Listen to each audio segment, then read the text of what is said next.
안녕하세요. 차기호스와 그래비티 바이 JB 하틀 멤버십 코스로 제1장 하고 있습니다. 제1장을 3번에 걸쳐서 하기로 했는데 오늘이 마지막 시간입니다. 먼저 상대론적 현상이 중요한 그런 것을 쭉 했는데 우리 지난 시간까지 우리 블랙홀까지 했죠. 그리고 남은 것이 중력파, 우주, 퀀텀 그래비티 3가지입니다. 이 3가지를 차례로 소개하겠습니다. 먼저 파동에 대해서 이야기하겠습니다. 파동을 옛날에 우리가 알고 있던 파동은 반드시 매질이 있어야 된다라고 생각하는 것이 이제 여러 가지 파동이 있어서 이름을 다르게 이제 붙입니다. 그것을 우리 뭐라고 부르냐면 역학적 파동이라고 부르고, 역학적 파동은 매질의 진동이 전달돼 나가는 현상입니다. 그것에 더해서 다른 파동이 또 있습니다. 매질이 필요 없는 파동이에요. 왜 그러냐면 그 진동이 전달돼 가는 대상이 바로 무엇이냐면 전기장과 자기장이기 때문에 그렇습니다. 전기장과 자기장이 세기를 바꿔서 전달돼 나가는 거, 이것을 전자기파라고 하죠. 그래서 전자기파에는 매질이 없어도 진행할 수가 있습니다. 그런데 그 전자기파가, 빛도 전자기파에 속하죠. 그 전자기파가 지나가면서 거기에 놓인 거, 이걸 매질이라고 부릅니다. 그 매질이 진동한다는 의미는 아니죠. 그리고 이제 3번째 파동이 바로 뭐냐면 중력파인데, 중력파는 전자기파와 또 다릅니다. 중력파에서는 무엇이 전달돼 나가냐 하면 시공간의 곡률이 전달돼 나갑니다. 시공간이 휘어진 정도가 곡률인데 그 휘어진 정도가 서로 교환하면서 다른 것이 이렇게 전달돼 나간다고 하는 것이죠. 자, 그러면 그런 파동이라고 하는 것이 존재하는 것을 어떻게 알았느냐? 먼저 이 3가지 어떤 파동이든 파동을 기술하는 식이 있습니다. 파동은 무엇에 의해서 기술되냐면 y는 a sin kx-오메가 t와 같은 식으로 기술됩니다. 사인도 좋고 코사인도 좋고 이런 주기함수로 기술이 되죠. 자, 이렇게 파동을 기술하는 식이 만족하는 식을 만들 수가 있는데, 사실은 이 파동이 만족하는 식을 좀 더 근본적으로 유도해야 되지만 우리 그냥 어떻게 생겼는지만 보기 위해서 이 파동이 만족하는 식을 간단히 한번 구해 보겠습니다. 이 식을 한번 이 변수가 x와 t 2가지니까 x에 대해서 편미분을 해보겠어요. 2번 편미분하면 사인 함수니까 어떻게 됩니까? 코사인이 됐다가 다시 사인이 되죠. 그리고 t에 대해서 편미분해도 또 역시 이 코사인이 됐다 사인이 되는데 앞에 나오는 개수가 다르죠. kx-오메가 t 하면 공간에 대해서 미분하면 k가 2번 튀어나오고, 시간에 대해서 편미분 그 오메가가 2번 튀어나오죠.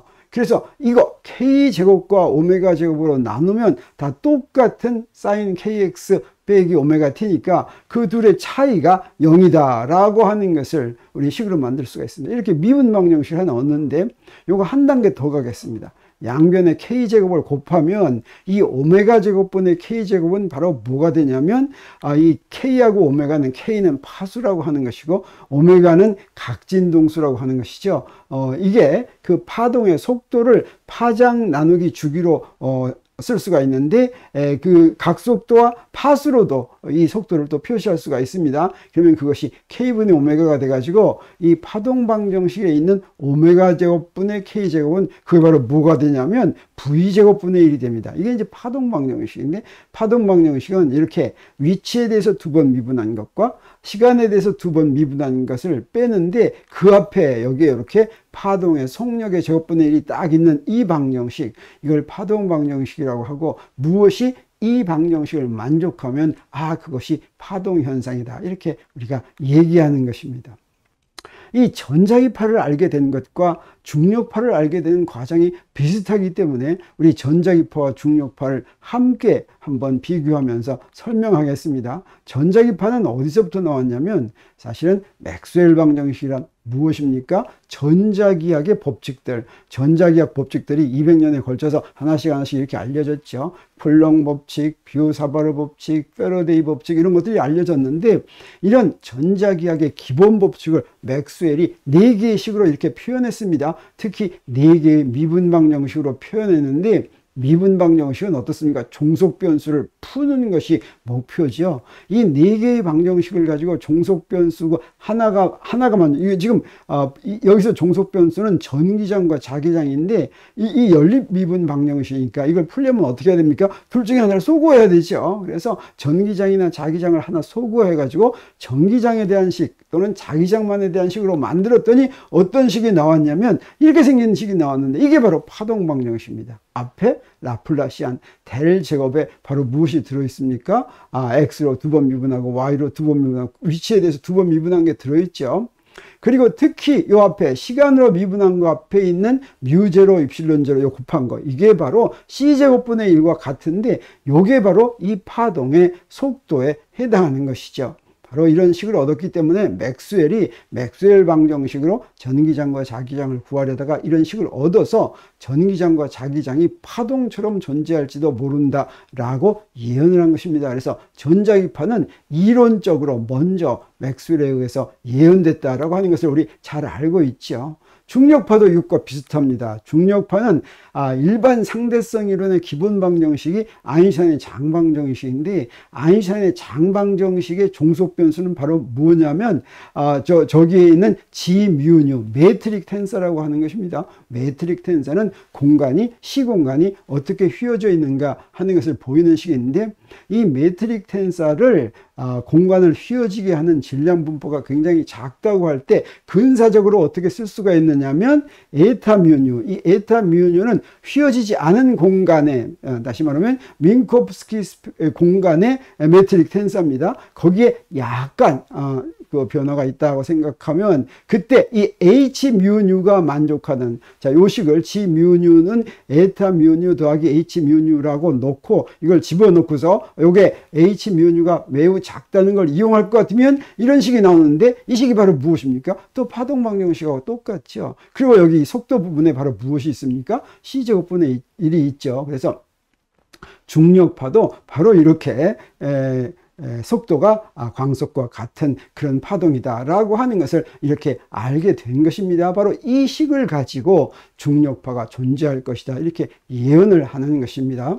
자, 그러면 우리 전자기파의 경우는 어떻습니까? 맥스웰이 1861년에 맥스웰 방정식을 이제 완성하고 여기서부터 한 몇 년 있다가 1865년에 전자기파를 예언을 했습니다. 그런데 그 뒤에 실제로 전자기파를 만든 사람이 누구냐면 헤르츠라고 하는 사람입니다. 그래서 헤르츠가 전자기파를 맥스웰이 예언한 지 20년이 지나서 1886년에 실제로 전자기파를 만들었고, 또 이 전자기파를 실용적으로 이용한 사람, 이 1895년에 이태리의 마르코니라고 하는 사람입니다. 이 사람이 전자기파를 이용해서 라디오를 발명했죠. 그래서 그 공로로 발명가가 최초로 노벨 물리학상을 받은 사람이 바로 이 사람이 되겠습니다.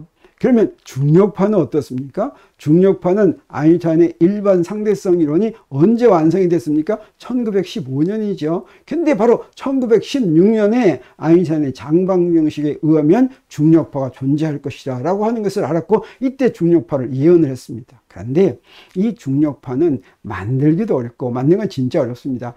그 존재를 측정하는 것도 엄청 어려워서 오랫동안 100년이 지나도록 측정이 되지 않았습니다. 사실 측정될까, 이렇게 사람들이 너무 약하기 때문에 측정될까 하는 것을 의심했습니다. 그런데 무슨 일이 벌어지냐면 놀랍게도 2015년에 라이고라고 하는 실험 장치에서 중력파를 측정합니다. 그래서 중력파가 존재한다는 최초의 직접적인 증거가 나왔고, 2015년이 바로 무엇입니까? 아인슈타인의 일반 상대성 이론이 나온 100주년 기념이죠. 놀라운 일이었습니다. 그러면 이렇게 중력파의 존재를 측정한 실험 장치는 어떻게 생겼냐면 바로 마이클슨 간섭계를 이용한 것입니다. 마이클슨 간섭계는 간섭 현상을 이용할 것 같으면 굉장히 작은 미소한 차이도 검출해낼 수가 있는데, 간섭이란 어떻습니까? 간섭성 두 빛이 모이면 그때 위상차가 얼마냐에 따라서 간섭 무늬가 생기는 것이죠. 그 간섭 무늬가 생기는지 아닌지를 보고서 어떤 현상이 존재하는지 아닌지를 판단할 수가 있는 것입니다. 근데 간섭성 빛을 만들려면 어떻게 됩니까? 한 빛을 두 개로 나누었다가 다시 모아야 됩니다. 그래서 마이클슨 간섭계라고 하는 것이 바로 여기에 있는 것처럼 반투명, 절반은 반사시키고 절반은 투과시키는 그런 반투명 거울을 이용해서 빛을 둘로 가른 다음에 저쪽에서 반사돼서 다시 온 빛을 여기서 모아가지고 간섭 무늬를 봄으로써 그것을 확인하는 것인데, 이 마이클슨 간섭계는 그동안에 굉장히 중요한 결과들을 주었습니다. 첫 번째가 바로 뭐냐면 유명한 에테르 측정이죠. 그래서 마이클슨과 몰리가 바로 이 마이클슨 간섭계를 이용해 가지고 에테르가 존재하는지 하는 걸 알기 위해서 마이클슨 간섭계를 이용했습니다. 이때 지구가 지나가면 그때 에테르 바람이 분다고 생각하고, 에테르 바람이 부는 방향으로는, 에테르는 빛의 매질이라고 생각한 것입니다. 에테르가 부는 바람이 부는 방향으로는 빛 속도가 조금 더 빨라질 것이다. 그것과 수직한 방향으로는 에테르의 바람의 영향을 안 받는다. 그래서 둘이 그 마이클슨 간섭계의 두 팔을 왔다 갔다 하는 시간이 다를 것이다 라고 이제 생각하고 이 실험을 한 것이죠. 그런데 그 에테르의 존재는 확인하지 못했죠. 그리고 똑같은 실험이 무엇과도 이제 연관이 지었냐면 광속 불변에 바로 이용이 됐죠. 이건 바로 에테르가 없다고 하더라도 지구가 움직이고 있으면 지구가 움직이는 기준계에서 빛이 왔다 갔다 할 때 지구가 움직이는 방향으로 빛이 왔다 갔다 하는 것과 지구가 움직이는 방향과 수직인 방향으로 빛이 왔다 갔다 할 때는 속도가 달라야 된다라고 하는 것을 이용해서 이제 봤더니 전혀 다르지가 않아서 그 반대 방향으로 광속이 불변하다. 그 수직인 방향으로 광속이 변하지 않는다라고 하는 광속 불변. 이것이 이제 특상대성 이론이 나오게 하고 결국에는 일반 상대성 이론까지도 이르게 한 그런 실험이었죠. 그리고 이제 중력파 실험, 라이고의 중력파 측정도 바로 이 마이클슨 간섭계를 이용한 것입니다. 이건 어떠냐면 중력파가 진행하면 그 진행하는 면과 수직인 면이 이게 진동하는 방법이 다를 것이다 해서 그걸 이용을 해가지고 그때 그 길이가 늘어나는 정도가 다른 그 차이를 찾아내려고 하는 것입니다. 이 라이고 실험이라고 하는 것은 무엇의 약자냐면 레이저 인터페로메터, 레이저 간섭계죠. 그래비테이셔널 웨이브 오브저버터리, 레이저 간섭계 중력파 관측소의 앞글자를 딴 것입니다. 라이고인데 중력파는 굉장히 약한 것이죠. 그래서 사실은 우리 주위에서 무엇의 길이가 막 바뀌는 이런 현상들이 많이 일어납니다. 열한상으로도 길이가 바꾸고 뭐 여러 가지 현상에 의해서 길이가 바뀌죠. 그래서 중력파가 지나갔다고 하는 걸 확인하기 어렵습니다. 그런데 중력파가 지나가려고 하면 굉장히 먼 거리를 동시에 지나간다고 하는 걸 관찰해야지 됩니다. 그래서 이 라이고는 어떻게 만들었냐면 미국에서 가장 먼 두 군데다 똑같은 간섭계를 만들었습니다. 하나는 어디냐면 워싱턴주에 있는 핸포드라는 곳에 라이고 이렇게 만들었습니다. 또 하나는 어떤 거냐면 그 워싱턴은 어디예요? 서부 위쪽입니다. 그 다음에 여기에 루이지아나주의 리빙스톤이라는 곳에 또 똑같은 거 하나 만들었습니다. 이거는 동부의 아래쪽입니다. 그래서 이 핸포드하고 리빙스톤은 거리가 얼마냐면 여기에 핸포드가 있고 여기에 리빙스톤이 있다면 그 사이의 거리가 3000km입니다. 이렇게 3000km 떨어진 두 간섭계의 중력파가 똑같이 지나가 가지고 동시에 똑같은 신호가 잡힌다고 한다면 그것을 우리가 중력파라고 인정할 수 있을 것이다 라고 생각한 것이죠. 이때 긴가민가했습니다. 사실은 굉장히 큰 이 라이고 실험 장치를 만들었지만 중력파가 굉장히 약한 것이고, 사실은 그런 중력파를 보낼 수 있는 그런 현상이 저 우주 어디에선가 일어나야 되죠. 자, 그런 것들이 모두 맞아 떨어지기에는 굉장히 어려운데, 사실은 이 라이고 처음에 출발했을 때는 이제 한번 실패하고 그 다음에 이제 장치를 보강을 했습니다. 그리고 나서 바로 중력파를 검출하는 그런 쾌거를 이뤘는데, 자, 이렇게 라이고 레이저 간섭계는 이런 식으로 생겼는데 한쪽 팔의 길이가 어느 정도냐면 4km입니다. 그러면 중력파가 지나간다면 그 팔의 길이가 변하는 차이가 얼마나 될 거냐면 중력파에 의한 길이 변화가 어느 정도냐면 양성자 지름의 1000분의 1 정도, 그것을 길이로 얘기할 것 같으면 10의 마이너스 18승 정도. 그래서 4km짜리가 10의 3승짜리가 10의 마이너스 18승만큼 차이 난다면 어떻습니까? 10의 21승분의 1의 차이가 나는 것이죠. 그런 미세한 차이를 측정하는 것이 바로 이런 중력파 차이에 해당합니다. 근데 놀랍게도 실험을 시작하자마자 중력파의 신호가 왔습니다. 그래서 이 중력파의 신호를 이름을 뭐라고 불렀냐면 GW150914라고 불렀는데 이게 바로 2015년 9월 14일 날 검출된 중력파다라고 하는 것이죠.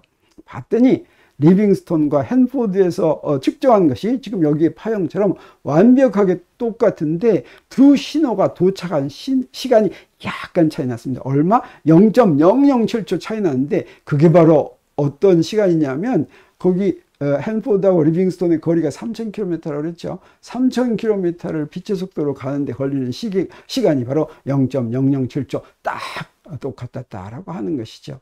자, 이것은 어디서 오는 것이냐면 두 블랙홀이 합쳐졌습니다. 하나로. 그래서 140억 년 떨어진 곳에서 하나는 태양 질량의 35배짜리하고 또 태양 질량의 30배짜리가 합해졌으니까 전체로 합해진 놈 블랙홀의 질량은 얼마나 되겠습니까? 태양 질량의 65배야 되겠죠. 그런데 만들어진 놈의 태양 질량은 62배였습니다. 그래서 태양 질량은 3배 정도가 중력파로 방출됐다라고 하는 것이죠. 라이고에서 이렇게 해서 중력파를 관찰해 가지고 노벨상을 바로 받았습니다. 몇 년도 노벨상을 받았냐면 그로부터 2년 뒤. 이렇게 빨리 노벨상 받기 힘들죠. 2017년에 2015년에 관찰하고 2017년에 노벨 물리학상 바로 라이고 실험을 주관한 사람들 3명이 받았습니다. 한 사람은 라이너 바이스, 그 다음 사람은 베리 베리시, 또 한 사람은 킵손이라는 사람들인데 이 사람들 전부 다 미국 사람들입니다. 자, 이렇게 해서 중력파를 관찰함으로써 일반 상대성 이론의 마지막 포절, 일반 상대성 이론이 예언한 모든 것이 블랙홀이 관찰되고 중력파가 관찰됨으로써 일반 상대성 이론이 정말 옳은 이론이라고 하는 것을 뭐 그 전에도 물론 충분히 많은 실험적인 증거가 있었지만 이것으로 완결편을 만들었다라고 이야기할 수가 있습니다. 자, 그러면 이런 상대론적 그 중력 이론을 적용할 수 있는 가장 좋은 대상이 바로 뭐냐면 우주인데 이 우주를 설명하는 이론이 바로 우주론입니다. 코스몰로지. 그래서 이 책에서는 17장과 18장, 19장에서 이 우주론을 다루고 있는데 이것은 우리 주위에 있는 시공간에서 가장 큰 대상을 연구하는 학문이 바로 우주론이라고 할 수가 있겠죠. 그리고 이 우주, 다시 말하면 우주의 기본 이론, 이건 바로 중력을 다루는 이론인데 이 중력이 우주의 동작, 우주의 구조와 진화를 지배하기 때문입니다. 그러면 중력을 다루는 이론이 바로 무엇입니까? 일반 상대성 이론이다, 이렇게 얘기할 수가 있겠죠. 그래서 이 중력에 대한 이론이 일반 상대성 이론을 이용해서 이 우주의 과거가 어땠는지를 유추할 수가 있고 우리 우주의 미래도 미리 예측할 수 있는 것, 이것이 바로 우주론이고 그 우주론의 밑바탕에는 일반 상대성 이론이 있다, 이렇게 이야기할 수가 있겠습니다. 그러면 이런 우주론이 발전되고 일반 상대성 이론을 적용해서 무엇인가를 알기 위해서는 그게 맞다고 하는 실험적 증거가 있어야 되겠죠. 그 실험적 증거는 어디서 왔느냐? 우주에서 무엇을 관찰하는 게 우주에 대해서 관찰하는 것이냐면 우주를 이루는 기본 구성 요소가 바로 갤럭시입니다. 은하입니다. 은하가 무수히많은 몇천억 개의 별들로 이루어진 것이죠. 근데 우주 전체를 다룰 때는 바로 이 은하를 그냥 점으로 취급합니다. 이 은하들이, 갤럭시들이 균일하게 분포되어 있다, 뭐 이렇게 우주 전체의 기본 구성 요소인데 이런 갤럭시에 대한 관찰, 그리고 또 우주가 이제 맨 처음 우주가 만들어졌을 때 발생한 우주 배경 복사에 대한 관찰, 이 두 가지가 우주론을 발전시키는데 크게 기여했다, 이렇게 이야기할 수가 있습니다. 그러면 갤럭시에 대한 관찰로 우리가 우주에 대해서 얻은 증거는 바로 뭐냐면 갤럭시가 운동하는 모습을 봤더니 이 우주가 팽창하고 있다고 하는 걸 알게 되었습니다. 이게 바로 허블 법칙인데, 여러분 이제 허블 법칙, 이건 인하대 물리 2에도 나왔습니다. 인하대 물리 2 27강에 가면 우리 허블 법칙이 있는데 이 허블 법칙을 보면 이게 우주가 팽창한다고 하지 않으면 설명할 수 없는 그런 법칙인 것을 알게 되지요. 그리고 또 하나는 전체적으로 큰 규모에서 갤럭시들이 분포되어 있는 모습을 볼 것 같으면 아주 균일하게 분포되어 있다라고 하는 것입니다. 이게 오늘날 우주가 매우 균일하다 이렇게 얘기하는데 그 말은 뭐냐면 어디서나 갤럭시들의 밀도가 거의 같고 어떤 방향으로나 갤럭시들의 모양이 분포가 다 같다. 이것을 밀도가 균일하고 우주가 등방성이다 이렇게 이야기하는 것입니다. 자, 이렇다고 하는 사실을 우리가 아는데 그 다음에 또 하나 갤럭시들에 대한 그 관찰로는 우주가 팽창하고 우주가 굉장히 균일하다라고 하는 걸 안다고 한다면 우주 배경 복사로는 무엇을 얻을 수가 있냐면 우주 배경 복사는 초기 우주에서 만들어진 것입니다. 우리 앞에 이제 바로 이제 우리가 배우게 되겠지만 이 우주는 대폭발 빅뱅에서부터 출발했죠. 빅뱅 일어나고 얼마 있다가 나온 것이 바로 우주 배경 복사인데 이 우주 배경 복사로 우주 배경 복사에서 무엇을 측정하냐면 우주 전체 우주 배경 복사의 온도 분포를 측정합니다. 그러면 이 복사파라고 하는 그 흑체 복사 곡선이 있죠. 이 흑체 복사 곡선을 가지고 그 복사파의 온도를 알 수 있는데 그 온도가 아주 균일하고 약간만 차이가 난다라고 하는 것이죠. 그래서 우리 무엇을 알 수가 있냐면 우리 현재의 우주 큰 규모로서 우주를 볼 것 같으면 갤럭시들의 밀도가 분포된 모양으로 우주가 굉장히 균일하다라고 하는 걸 알 수가 있는데 초기 우주의 우주 배경 복사 보면 그것의 온도 분포가 어느 정도냐면 차이가 약간 있는데 그 차이가 10,000분의 1도 정도, 절대 온도로 10,000분의 1도 정도밖에 안 돼서 초기 우주가 더 균일하다라고 하는 것을 우리가 알 수가 있는데 초기 우주가 약간 균일하지 않은 게 있습니다. 그건 바로 무엇에 의한 것이냐면 초기 우주는 굉장히 작은 상태이기 때문에 거기에 양자적 현상이 있는데 양자적 현상 중에서도 특히 양자 요동, 퀀텀 플럭추에이션이 아주 타인이 미세한 퀀텀 플럭추에이션이 존재하고 그 퀀텀 플럭추에이션 때문에 미세한 차이 이것들이 오늘날 이런 우주에서 약간의 차이, 그 약간의 차이는 무엇으로 나타났습니까? 별이 형성되고 은하가 형성되는 것으로 나타났죠. 자, 그런 결과를 준다라고 하는 것이죠. 이 우주를 다루는 것은 바로 일반 상대성 이론인데 이 일반 상대성 이론이 균일하게 분포된 질량이 간단하게는 자 질량이 균일하게 분포되어 있으니까 그러면 그렇게 균일하게 분포된 질량이 우주의 시공간을 어떻게 휘어지게 하는지 하는 것을 일반 상대성 이론이 설명해 줄 뿐 아니라 이건 공간의 굴곡이라고 한다면 시간의 굴곡 그래서 시간이 흐름에 따라서 이 우주가 어떻게 진화하는지까지도 설명해 준다고 하는 것이죠. 그래서 일반 상대성 이론에 의해서 우리 무엇을 알 수가 있냐면 우리 우주의 옛날 역사가 어떻게 되는지 기원이 어떻게 되는지 그것도 유추할 수가 있고 앞으로 우주가 어떻게 바뀔지 이런 것도 미리 알 수 있게 만들어준다고 하는 것이죠. 그래서 지금까지 일반 상대성 이론이라는 이론이 얘기해 주는 것과 그리고 갤럭시들의 운동을 봐가지고 알아낸 허블 법칙과 또 우주 배경 복사를 발견하고 그것의 온도 분포를 측정한 것 이 세 가지 이것들이 일반 상대성 이론은 1915년에 나왔고 허블 법칙은 1929년에 발견됐고 우주 배경 복사는 1964년에 발견이 됐습니다. 이 세 가지가 합해서 이 우주가 전체 우주가 만들어진 이런 우주론은 바로 대폭발에 의한 것이다. 우주가 빅뱅에 의해서 시작됐다라고 하는 확신을 갖게 해줬죠. 그래서 이 대폭발 이론이 옳다라고 하는 것에 딱 도장을 찍은 게 언제냐면 1964년이라고 하는 것입니다.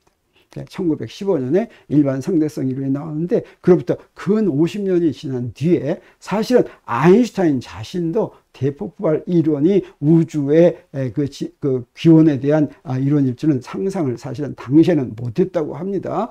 이때 우리 알게 된 것이죠.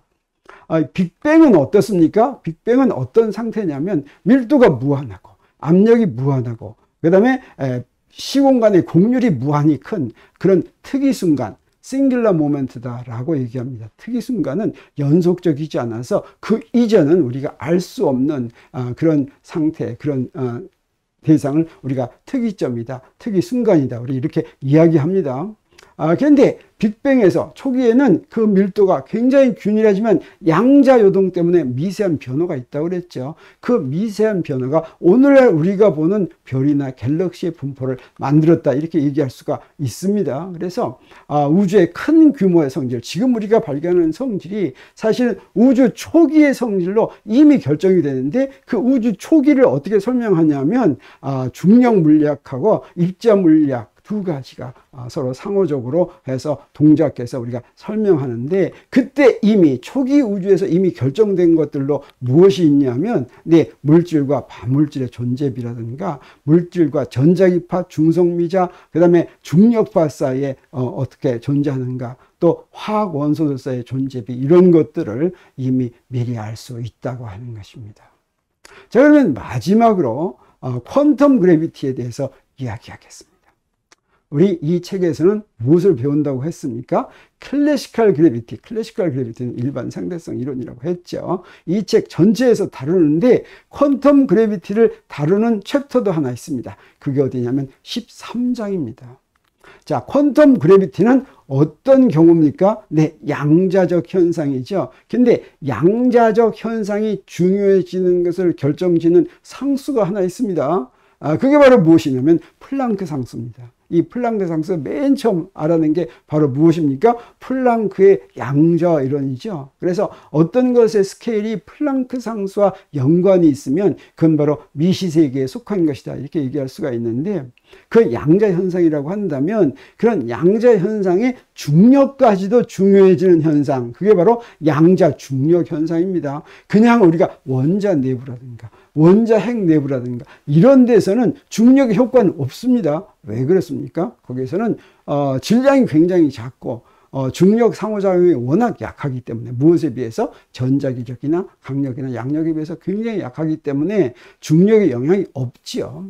그러나 빅뱅 초기와 같은, 우주 초기와 같은 그런 스케일에서는 어떻습니까? 거대한 세상이 다 그 하나로 이게 응축된, 축소된 세상이죠. 이걸 양자 중력 현상이라고 이렇게 얘기할 수가 있는데, 이런 양자 중력 현상이 중요해지는 스케일이 있습니다. 그걸 뭐라고 이름 붙이냐면 플랑크 스케일이라고 이렇게 이름 붙여서 플랑크 길이라든가 플랑크 시간이라든가 플랑크 에너지라든가 플랑크 밀도라고 얘기합니다. 그래서 길이가 플랑크 길이인 그런 규모에서는 양자 중력 현상이 중요해집니다. 이건 무슨 얘기예요? 빅뱅 초기의 현상이다 이런 뜻이 됩니다. 그 다음에 시간 간격이 플랑크 시간이면, 그러면 바로 양자 중력 효과가 중요해진다. 에너지가 플랑크 에너지 규모이면 양자 중력 현상이 중요해진다. 그 다음에 밀도가, 질량의 밀도가 플랑크 밀도면 그게 중요해진다. 그런데 이런 숫자들은 어떻게 구하냐면 우리 아주 재밌습니다.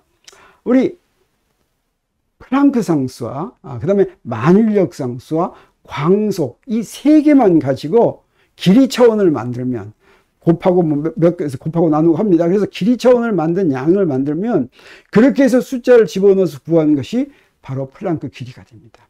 이 세 가지를 가지고 시간 차원을 만들어서 각 상수들을 대입해서 구한 것이 플랑크 시간이 되고, 에너지도 마찬가지입니다. 그래서 하나만 예를 들어보겠어요. 플랑크 길이를 어떻게 만드는가? 자, h바의 차원은 어떻게 구합니까? 우리 어떤 물리량의 차원, 무엇의 차원을 구할 때는 그 양이 들어가 있는 식 하나만 쓰면 됩니다. 우리가 알고 있는 식. 그래서 유명한 에너지 양자와 E는 h바 오메가를 이용할 것 같으면 사실 그거 이용하지 않아도 h바는 무엇의 단위냐면 각운동량의 단위여서 h바의 차원은 각운동량의 차원과 같습니다. 그렇지만 이 식을 이용한다고 한다면 에너지의 차원은 무엇입니까? mv제곱이죠. 그래서 ml제곱 나누기 t의 마이너스 2승. m은 질량의 차원, l은 길이의 차원, t는 시간의 차원입니다. 그래서 좌변은 ml제곱 t의 마이너스 2 차원이라고 한다면 우변은 플랑크 상수의 차원에다가 오메가는 무엇입니까? 각진동수니까 t 마이너스 1이죠. 여기서 우리 뭘 구할 수 있어요? 플랑크 상수의 차원은 ml제곱 t-1과 같다고 하는 걸 알 수 있습니다. 이게 바로 각운동량의 차원이죠.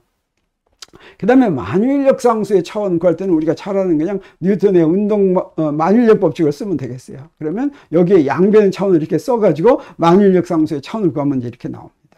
그리고 광속의 차원, 이건 뭐 잘 알죠? 길이를 시간으로 나눈 차원이죠. 그래서 이 세 개를 곱합니다. 그래서 길이 차원으로 만드는 거예요. 그래서 무엇을 하려고 하냐면 플랑크 길이는 h바의 알파성, g의 베타성, c의 감마성이다. 이렇게 놓고 알파, 베타를 감마를 이제 구하는데 차원 분석으로 구합니다.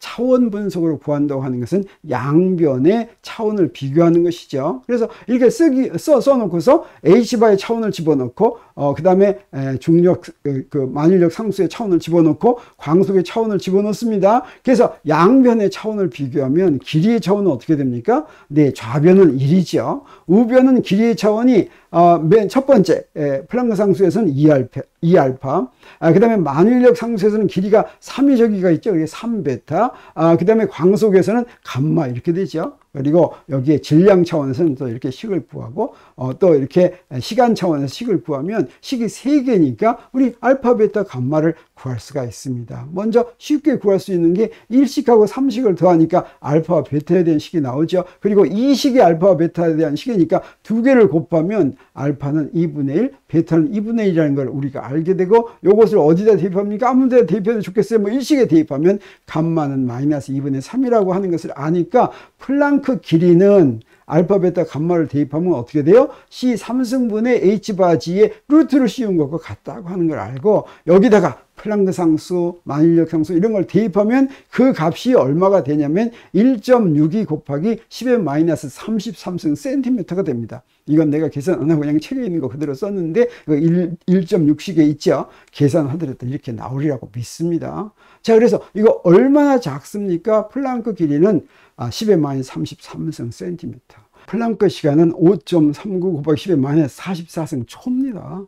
그리고 플랑크 에너지는 GeV 단위로 10의 19승. 그리고 플랑크 밀도는 그램/세 세제곱 센티미터로 10의 93승 이렇게 됐죠. 이런 플랑크 스케일에서는 양자 중력 효과가 중요해진다.